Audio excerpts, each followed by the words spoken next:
Assalamualaikum warahmatullahi wabarakatuh. Jadi nyolong klarifikasi bacut mengenai tuduhan-tuduhan dan fitnah-fitnah terhadap kamu dari santri-santri dayah yang mejak Mbak Rumoh Imran Paseh dan Mbak Rumoh Cutbul yang nadi bulu, kan? Nyo kamu klarifikasi bacut supaya memahami leurung drone. Baik sampai kita nyo diadu domba dengan fitnah-fitnah dan tuduhan.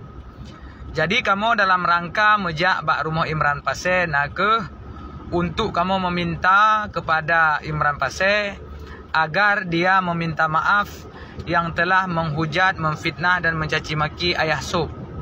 Jadi karena Diji dituduh terhadap Ayah Sub, Jino supaya Haji baik mudah dengan Allah, supaya Haji baik mumasalah dengan umat Islam yang ada di Aceh. Nyo hana berkaitan dengan partai politik, hana berkaitan dengan politik.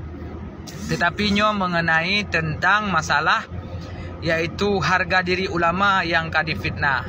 Jadi kamu jak kenan cuma kamu minta, bahkan kamu kalau merempok dengan urun Tuhan, dengan Pak Gusik Langgampung, kamu akan mejak minta karu, kamu hanya meminta agar Imran Paseh segera mengklarifikasi, meminta maaf atas tuduhan-tuduhan Ji terhadap Ayah Sub. Jadi jika memang Ji telah diklarifikasi, meminta maaf atas kesalahan dan kesilapannya terhadap tuduhan kepada Ayah Sub, nyo perkara dan masalah Ji kaglah. Karena kamu nyo mejak baji berdemi Allah hana miapakat mulia dan sebagainya sebagai tuduhan dan fitnah. Sedangkan kamu mejak nyo hanya untuk meminta kepada Ji tolonglah yang kan hina ulama, yang kan caci maki ulama, nyo fitnahnya hanglah han sampo singoh huru akhirat dengan Allah. Maka kamu jak untuk kamu selamat beliaunya supaya udek gepi beraman, supaya udek gepi bekna susah-susah gepa yang kedua nyan sagai kamu minta. Jadi bukan karena kamu benci terhadap beliau, tidak.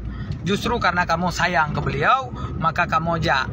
Jadi ketika kamu jak dituduh kamu dengan berbagai macam tuduhan, nyo adalah satu propaganda karena nyo tengah musim politik.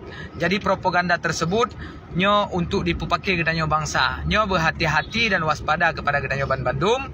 Nyo ehnok manteng, mudah-mudahan gedanyo bisa memaklumi dan mengerti apa yang Tuhan sampaikan.